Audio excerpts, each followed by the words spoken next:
똑똑 솔깃한 라디오.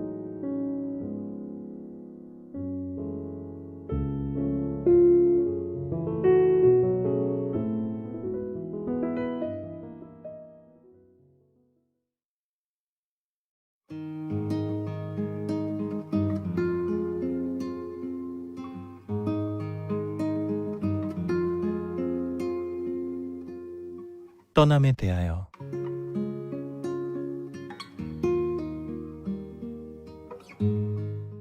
지극히 멀리 떠남이 없이 어찌 우리들은 만남을 말할 수 있으랴. 인간의 아들이여, 이제 우리들은 떠날 곳도 머물 곳도 없더라. 우리들이 의지의 두 발로 일어설 때 나는 내게 말하리라던 그 예언자도 어디론가 떠나고 우리들의 진실을 지켜주지 못하더라.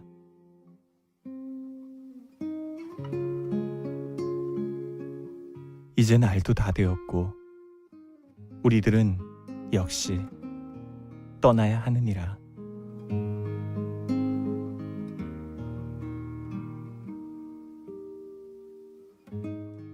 세상의 어떤 아름다움도 우리에게 상처를 주지 않은 것이 없고, 인간의 유산을 받음도 자기 자신을 내어줌이 없고, 주는 것도 자기 자신을 빼앗은 뿐이었더라.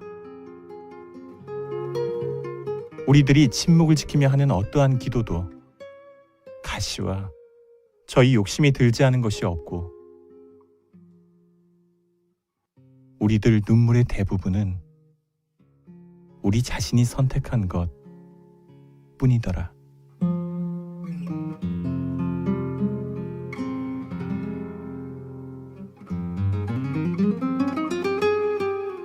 바다와 땅은 우리들의 주림을 채워주었고, 우리들이 던진 시간과 땅을 갈던 생명의 손에 또 다른 죽음이 우리들의 죽음을 기르더라. 이제 우리는 오랜 주림과 목마름을 대지 위에 남겨놓고 오직 떠나는 것 뿐이더라.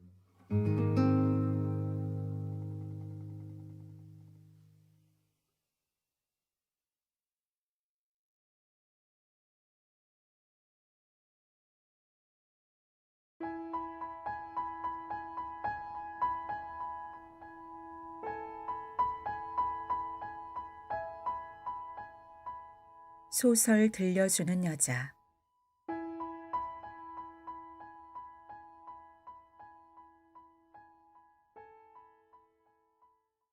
변신.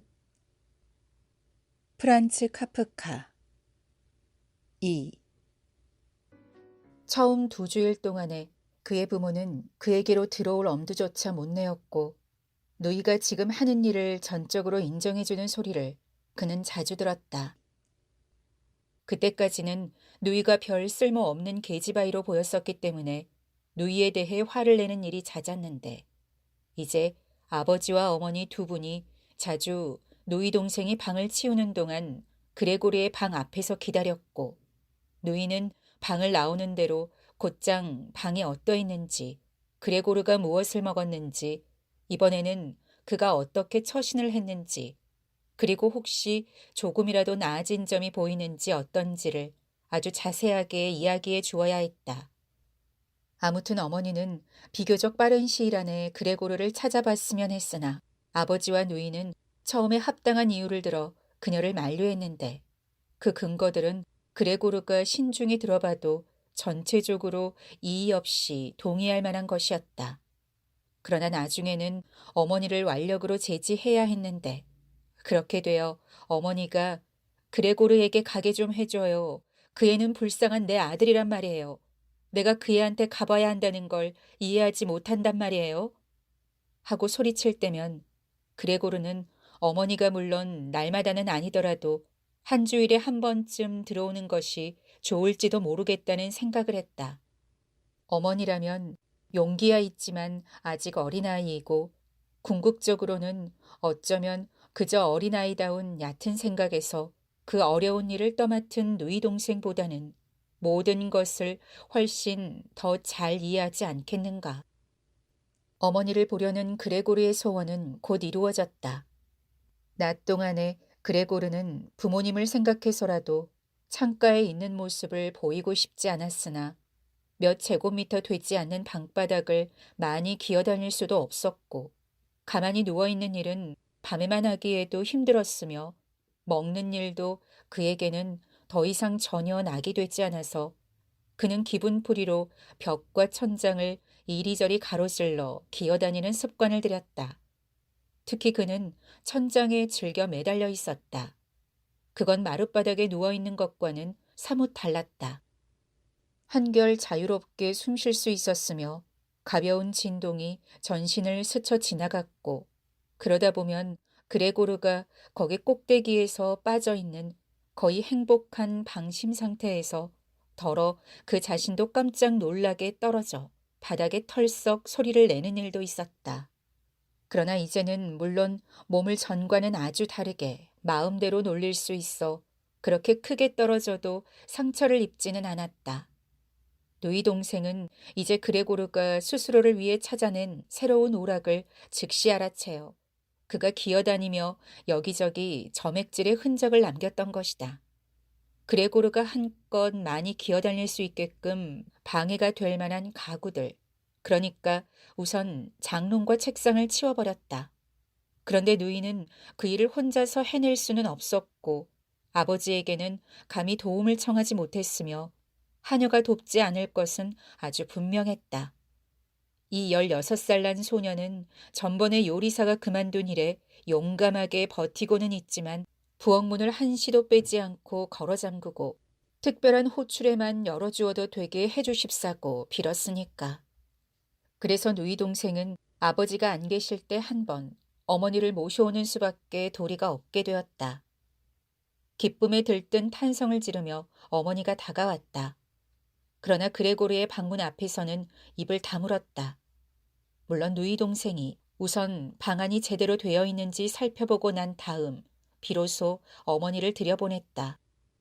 그레고르는 황급히 호청을 더욱 깊숙이 주름이 많이 지게 끌어당겼으니 전체는 정말이지 그저 우연히 장의자 위에 던져놓은 호청같이 보였다.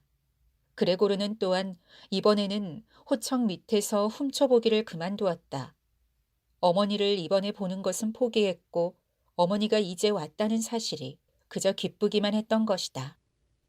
오세요. 보이지 않는데요. 하고 누이 동생이 말했는데 분명 누이는 어머니의 손을 잡고 인도하고 있을 것이다.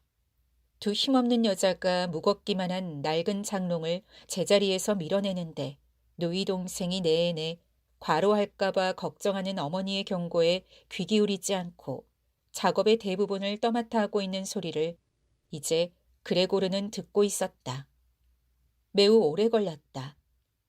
벌써 15분쯤 일을 하고 났을 무렵 어머니가 첫째, 장롱이 너무 무거워 아버지가 돌아오실 때까지 일을 끝내지 못해 장롱이 방 한가운데 있게 되면 그레고르가 오도 가도 못하게 될 터이고 둘째, 가구를 치워버리는 것이 그레고르 마음에 들지 어떨지는 도무지 확실치 않으니 괴짝을 차라리 여기 그냥 놔두자고 말했다.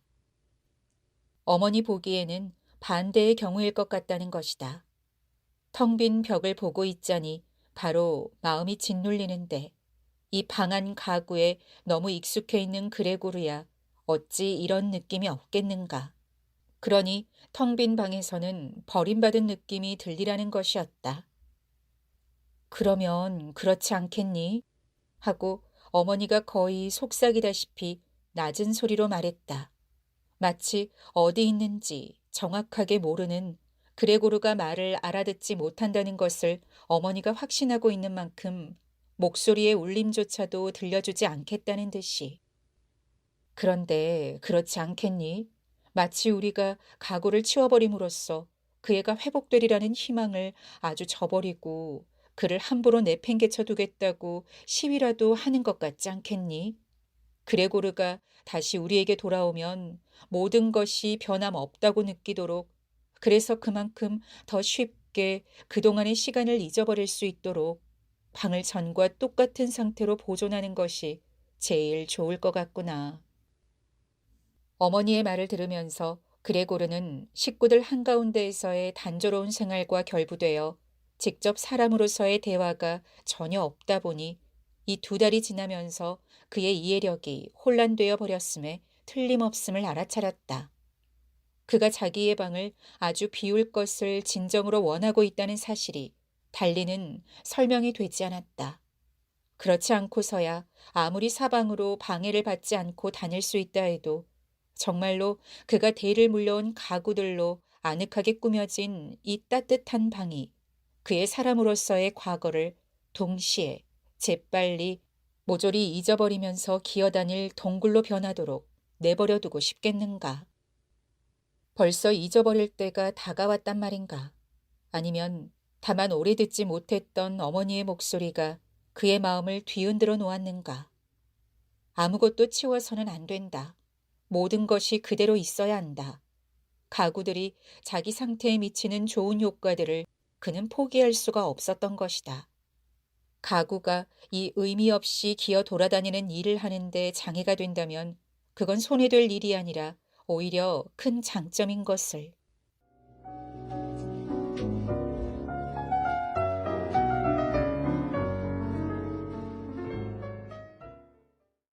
그러나 유감스럽게도 누이 동생은 의견이 달랐다. 그녀는 그레고르의 건에 관한 이야기에서는 그것도 아주 부당한 건 아니지만 부모 앞에서 특별한 전문가를 자처하고 나서는데 익숙해 있었는데 이번에도 어머니의 충고가 누이에게는 장롱과 책상을 치워버리는 것뿐만 아니라 없어서는 안 될 장의자만 빼놓고는 가구들을 모조리 치워버려야 한다고 주장할 충분한 이유가 되었다.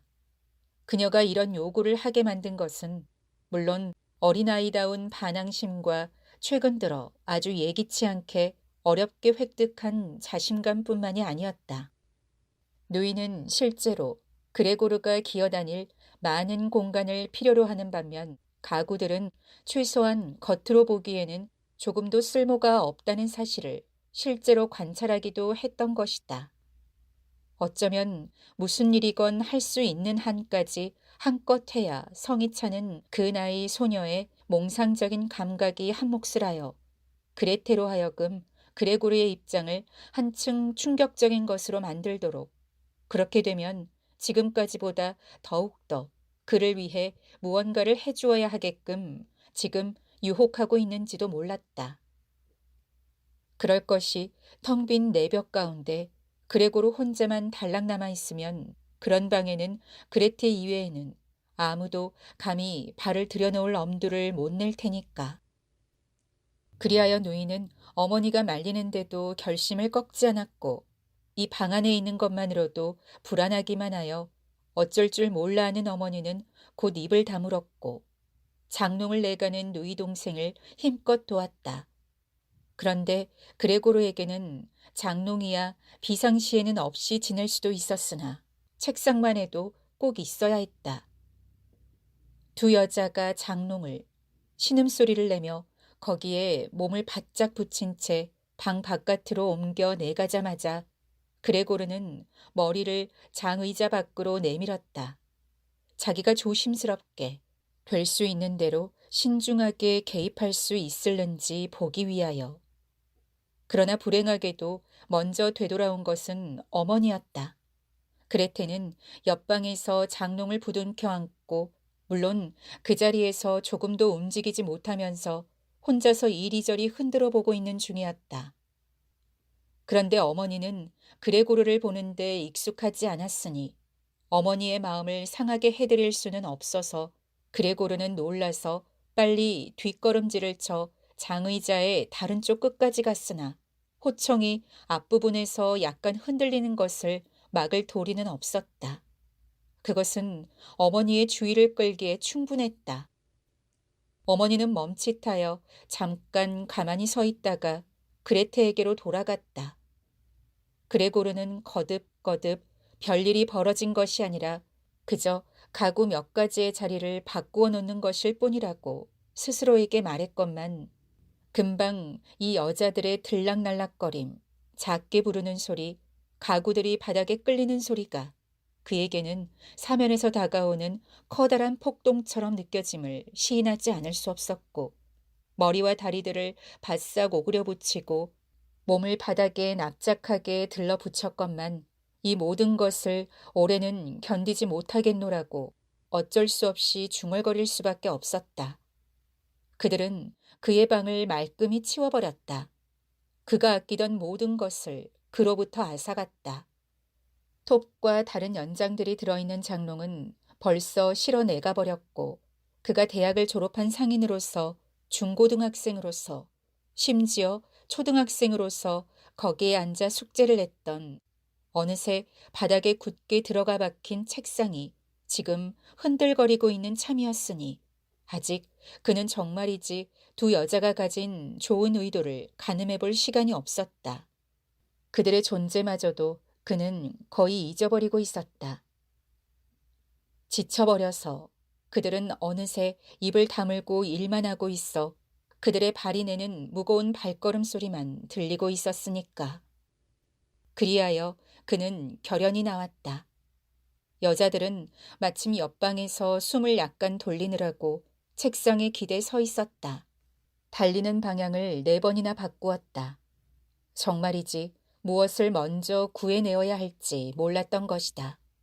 그때 그는 벌써 비어버린 벽에 온통 털옷에 감싸인 여자의 사진이 눈에 띄게 걸려있는 것을 보고 급히 기어 올라가 액자 유리에다 몸을 찰싹 붙였는데 유리는 그를 꽉 잡아주었고 그의 뜨거운 배에 기분 좋게 와닿았다. 최소한 그레고르가 지금 빈틈없이 가리고 있는 이 그림만은 분명 그 누구도 빼앗아가지 못하리라. 그는 거실 문 쪽으로 고개를 돌렸다. 여자들이 돌아올 때 살펴보기 위하여.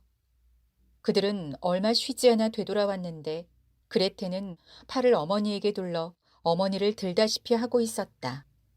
그럼 이젠 무얼 내가지? 하며 그레테가 둘러보았다. 그때 그녀의 시선이 벽에 붙어있는 그레고르의 시선과 엇갈렸다. 아마도 누이는 오로지 어머니가 거기 있어 평정을 유지하는 듯 어머니가 둘러보지 않게끔 자기 얼굴을 어머니 쪽으로 돌리더니 떨면서 되는 대로 아무렇게나 말했다.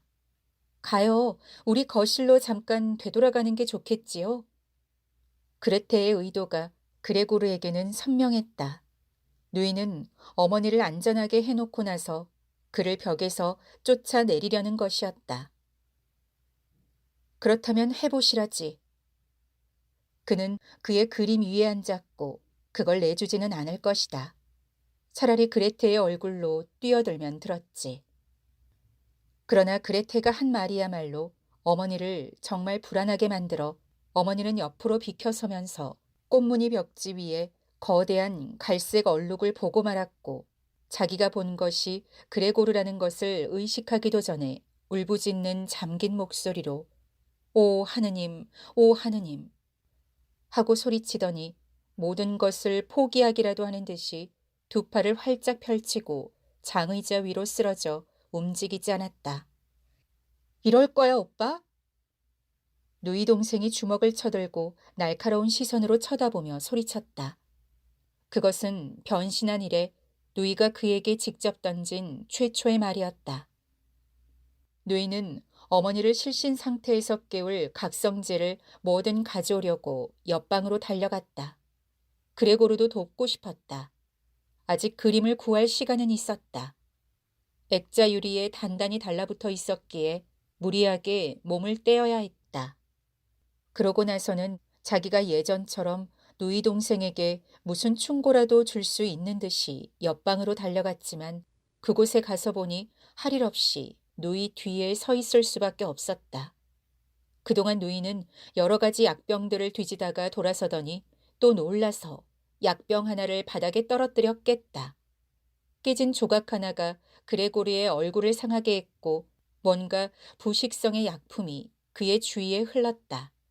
그러자 그레테는 오래 머물러 있지 않고 그저 잡을 수 있는 만큼 약병들을 잔뜩 집어들고 어머니에게로 뛰어들어갔고 문을 발로 쾅 닫았다.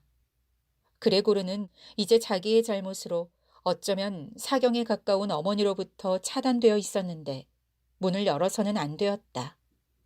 어머니 곁에 있어야 하는 누이 동생을 쫓아내지 않으려는 바에야 그는 지금 기다리는 것밖에는 아무런 할 일이 없었다. 자책과 걱정으로 마음 졸이며 그는 기어다니기 시작했다. 벽, 가구, 천장 할 것 없이 온 데를 다 기어 돌아다니다가 마침내 온 방이 그의 주위에서 빙글빙글 돌기 시작했을 때 그는 절망에 빠져 커다란 책상 한복판에 뚝 떨어졌다.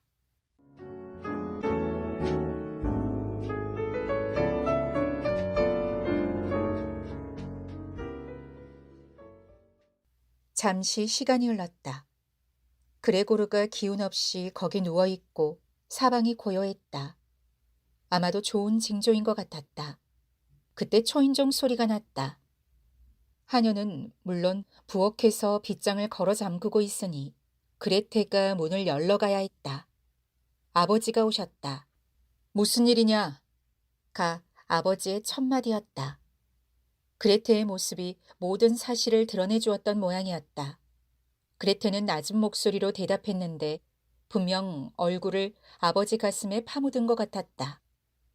어머니가 기절하셨는데 이제 좀 나아지셨어요. 오빠가 불쑥 나왔거든요. 내 그럴 줄 알았다. 하고 아버지가 말했다. 내가 늘 너희들한테 말하지 않았느냐. 그래도 너희 여자들은 들으려 하지 않았어. 그레고르가 보기에 아버지가 그레테의 너무나도 짧은 보고를 나쁘게 해석하여 그레고르가 무슨 폭력이라도 휘둘러 이를 저질러 놓은 걸로 미루어 단정하는 게 분명했다. 그래서 그레고르는 지금 아버지를 진정시킬 방도를 구해야 했다. 아버지에게 사실을 밝혀줄 만한 시간도 가능성도 없었기 때문에. 그리하여 그는 아버지가 현관에 들어서면서 그레고르가 즉시 자기 방으로 되돌아가려는 최선의 의도를 품고 있으니 그를 되쫓아 들여보낼 필요는 없고 문만 열어주면 그가 곧 사라지리라는 점을 발로 알아볼 수 있게끔 자기 방문으로 얼른 도망쳐 문에다 몸을 찰싹 붙였다. 그러나 아버지는 그런 섬세함 따위를 알아차릴 기분이 아니었다. 아! 하고 아버지는 들어서자마자 소리쳤는데 화도 나고 동시에 기쁘기도 하다는 듯한 음색이었다.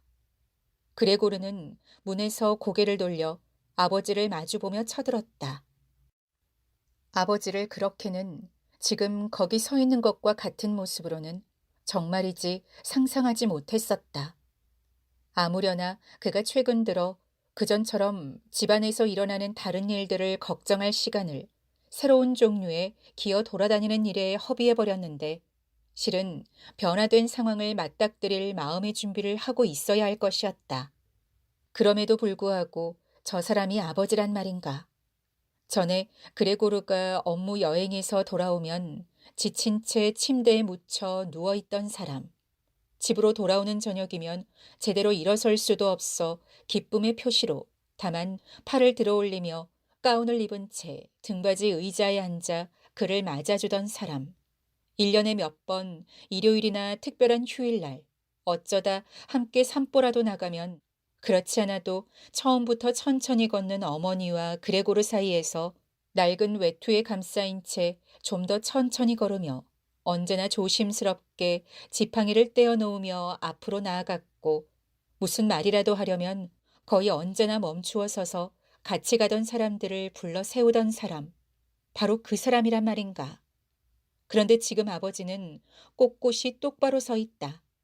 은행 사원들이 입는 것 같은 금단추가 달린 빳빳한 푸른 제복을 입었는데 저고리에 높고 빳빳한 깃 위로 억세게 두 겹 턱이 솟아 있었으며 수북한 눈썹 아래로는 생기 있고 주의 깊게 검은 눈빛이 뿜어져 나오고 있었고 여느 때 봉도 난발이었던 흰 머리는 거북하도록 한 올 흐트러짐이 없는 빛나는 가르마를 타서 납작하게 빗질되어 있었다. 아버지는 아마 은행의 이니셜일 금빛 이니셜이 박힌 모자를 온 방안 위로 한 바퀴 휘둘러 장의자 위로 던지더니 길다란 제복 저고리의 양끝을 걷어붙이고 두 손을 바지 주머니에 찌른 채 얼굴을 찌푸리고 그레고르를 향해 왔다. 무엇을 할 작정인지는 아마 아버지 자신도 모르는 듯 그러면서도 두 발을 유난히 높이 들어올리며 걸었는데 그레고르는 그의 장화 밑창에 엄청난 크기에 놀랐다. 그렇지만 그는 그런 것에 구애받지 않았다. 새로운 생활이 시작된 첫날부터 그는 아버지가 자기에 대해서는 오로지 최대의 엄격함으로 대하는 것이 적절하다고 생각하고 있음을 알고 있었던 것이다. 그래서 그는 아버지 앞에서 달아났다가 아버지가 멈추면 자기도 멈추고 아버지가 움직이기만 하면 다시 앞으로 달렸다. 그렇게 하여 부자는 방을 몇 바퀴 돌았다. 아무런 결정적인 일도 일어나지 않은 채 그 모든 일이 매우 느린 속도로 진행됨으로써 추적의 양상도 띄지 않은 채 그래서 그레고르도 한동안 마룻바닥을 떠나지 않았는데 무엇보다 그는 아버지가 벽이나 천장으로 도망치는 걸 보면 각별히 몹쓸 짓으로 여길까봐 겁이 났던 것이다. 아무튼 그레고르는 이런 느린 달리기조차 오래는 견디지 못하겠노라고 중얼거려야 했다. 아버지가 한 걸음을 떼어놓는 동안에도 자기는 헤아릴 수 없이 많이 움직여야 했기 때문이다. 그전에도 썩 믿을 만한 패를 가지지는 못했던 터라 눈에 띄게 숨이 가빠오기 시작했다. 달리기 위해 온 힘을 모으느라고 그렇게 비틀거리며 가고 있을 때 그는 눈도 똑바로 뜨지 못했으며 그러다 보니 둔감해서 달리는 것에 의하지 않은 다른 구원이란 생각지도 못했고 여기서는 어쨌든 신경을 많이 써서 깎은 모서리와 뾰족한 곳 투성이인 가구들로 가려져 있기는 했지만 그는 자유롭게 내 벽이 비어있다는 사실마저 이미 거의 잊고 있었다. 그때 그 바로 곁에 무엇인가가 가볍게 던져져 날아와 떨어지더니 그의 앞으로 굴러왔다. 그것은 사과였다. 곧 두 번째 사과가 뒤이어 날아왔고 그레고르는 놀라서 멈추어 섰다. 아버지가 사과로 자기에게 폭탄 세례를 퍼붓기로 결심했으므로 더 달려봐야 소용이 없었다. 식탁 위에 있던 과일 접시에서 아버지는 주머니를 가득 채워가지고 얼마간은 제대로 겨냥도 하지 않은 채 사과를 연이어 집어던졌다. 이 작고 붉은 사과들이 전기를 띈 듯 바닥 위를 이리저리 뒹굴며 서로 부딪혔다. 약하게 던진 사과 하나가 그레고르의 등을 스쳤으나 상처를 입히지 않고 미끄러 떨어졌다. 즉시 뒤이어 날아온 것은 그러나 그레고르의 등에 호되게 들어가 박혔다. 그레고르는 몸을 질질 끌며 나아가려 했다.